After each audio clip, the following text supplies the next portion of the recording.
Where do I even start with this one? Where wins meet? I feel like this game just came out of nowhere. It just shot up straight to the top of some of the most played games on Steam. Over 200,000 concurrent players in its first week, still holding strong. And it's just this amalgamation of so many different games and genres. It's single player, yet an MMO. Both of those things are optional. It's an ARPG. It's got some Elden Ring, some Sekiro, some Assassin's Creed, and so much content.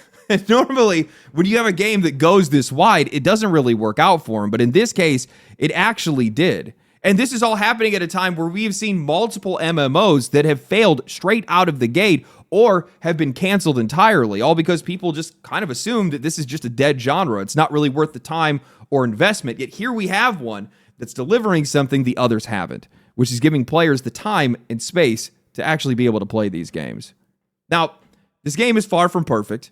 It has some rough spots. We're going to talk about that.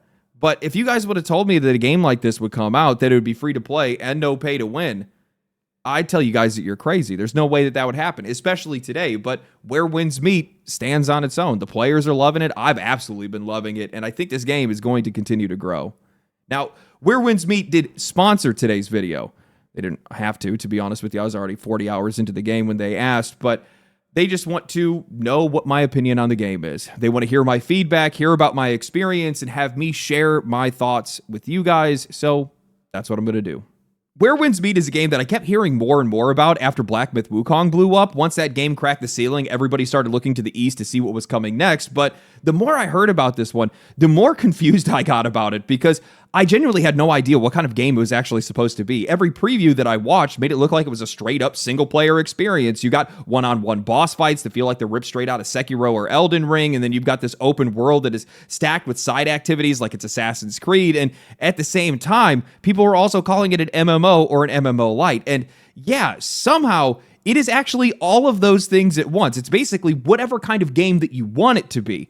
And that really works for me. And apparently, it's worked for a lot of other people as well.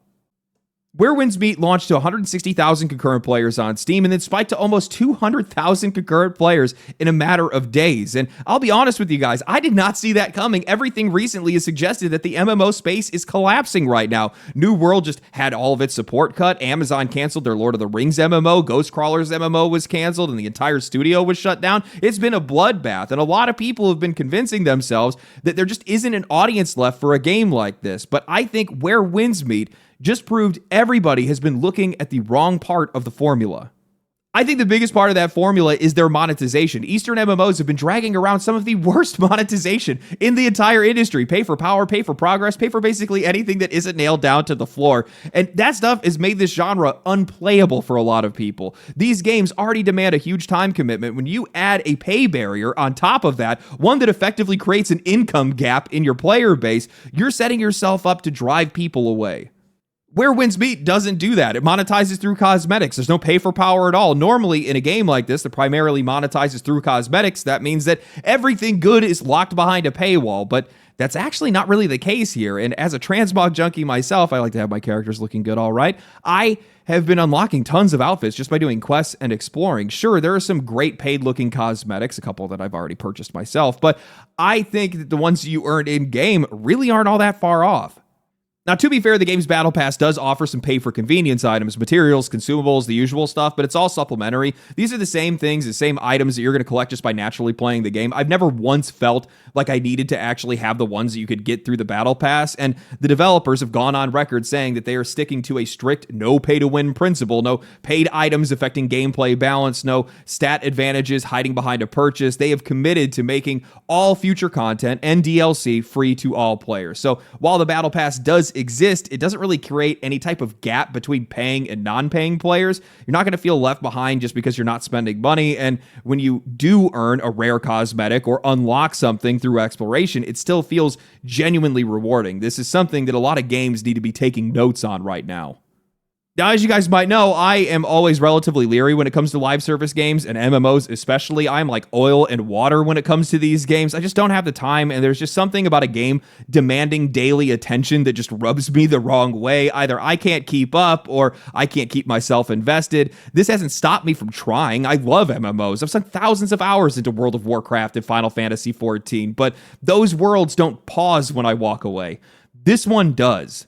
I've been playing Where Winds Meet completely single player, and honestly, it feels like I'm playing a single player game. You can swap freely between solo and multiplayer modes whenever you want. You can see other players interact, join guilds, jump into PvP, fight bosses, all that stuff, but you can also just pretend like nobody else even exists. I'm about 40 hours into the game right now, and I'll be real with you, it feels like I'm just playing a wuxia Elden Ring. I can tap soul signs on the ground that will give me goofy screenshots and hints from other players. I can summon people for co-op fights while still technically being in single player. I never feel that typical MMO pressure or that rush to stay caught up on everything. I can engage whenever I want, enjoy the story, challenging bosses, explore at my own pace, and the game just lets me do all that.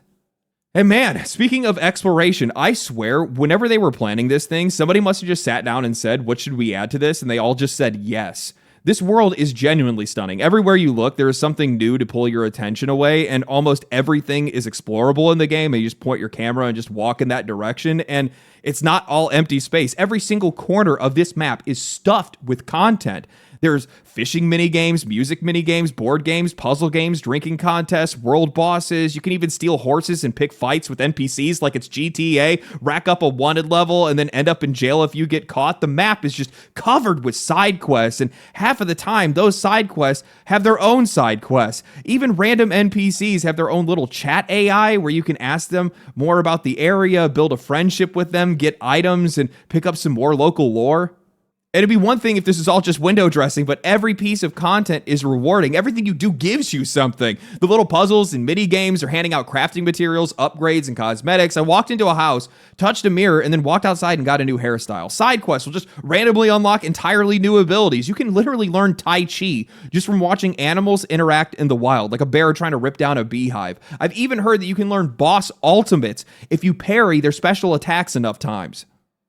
It's honestly absurd how far they took exploration and environmental design. These guys really must have embraced the idea of the world is your oyster, because basically you can just go anywhere and do anything. I really haven't found a single building that the game wouldn't let me enter. Once you reach the big city, Cave Fang, it's huge. And even there, most buildings are open.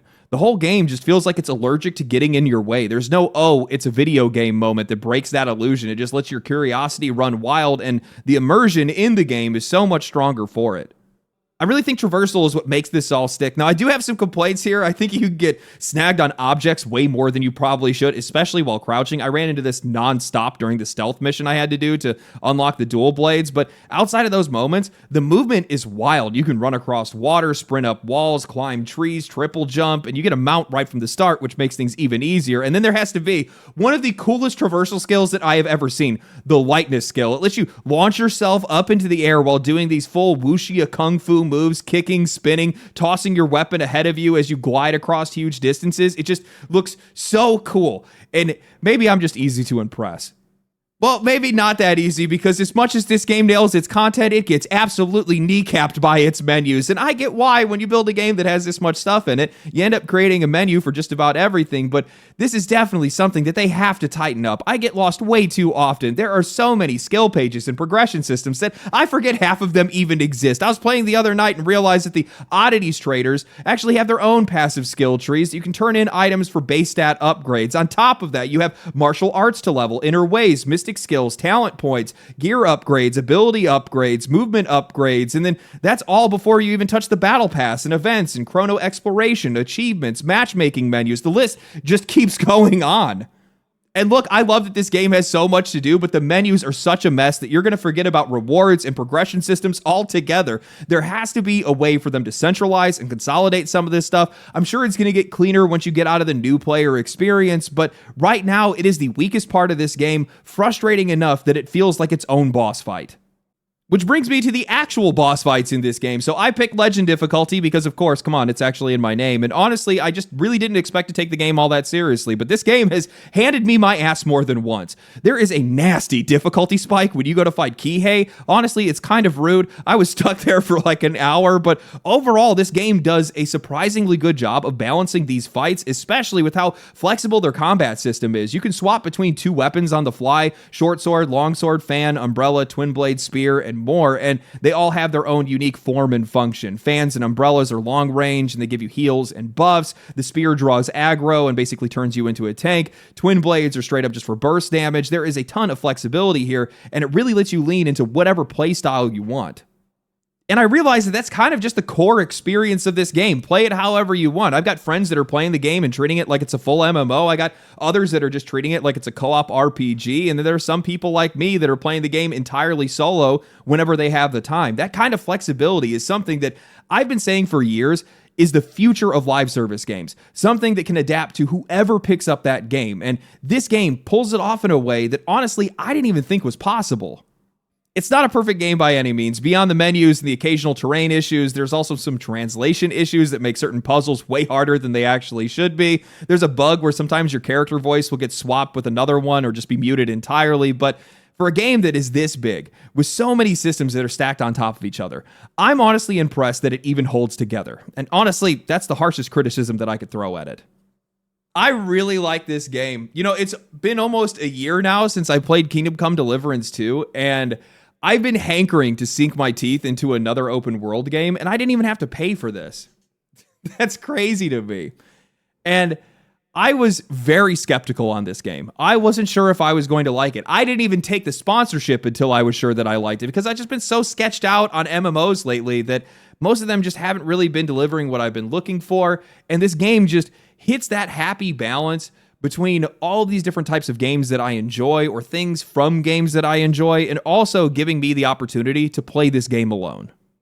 And that's not to say that the group content in the game is no good. It's actually great. I've played tons of group content. I've done boss fights and dungeons. I've healed other players. I've gone to some of these like social events and things like that. And there's just so many cool ways for you to be able to interact either directly or indirectly with other players. I really like the healing mini game, playing like a card game to heal other people's wounds. I've also gone and checked out people's guild bases. I checked out Asmongold's guild base, which is just like, it's so massive.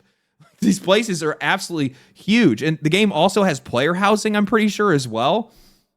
It's just crazy. There's just so many things in this game. And I've only scratched the surface of it. I think I'm level 40 right now. I'm just running around picking up random stuff in the second zone, fighting bosses here and there, mostly just doing world exploration. This has become my perfect turn my brain off and just play. I just run around exploring areas or doing side quests or picking up these different items and collectibles and stuff like that whenever I want to, just point my camera in one direction. And this game is stacked with so much content that you barely even need to use the map, because you're likely just to find something to do right at your feet. I love that. I think it's really cool. Anyway, I wanted to keep this one short, next to impossible for me, I know, but I hope you guys enjoyed the video. If you guys did enjoy the video, make sure you guys check out Where Winds Meet. The game is available on Steam, Epic Games Store, PlayStation 5, and mobile, crazy enough. There'll be a link in the description down below, and check it out. Thank you guys for watching. Stay cool, stay righteous, stay safe. I will catch you guys in the next one, and Where Winds Meet. Thank you for sponsoring today's video. Peace. Family, family, family, family.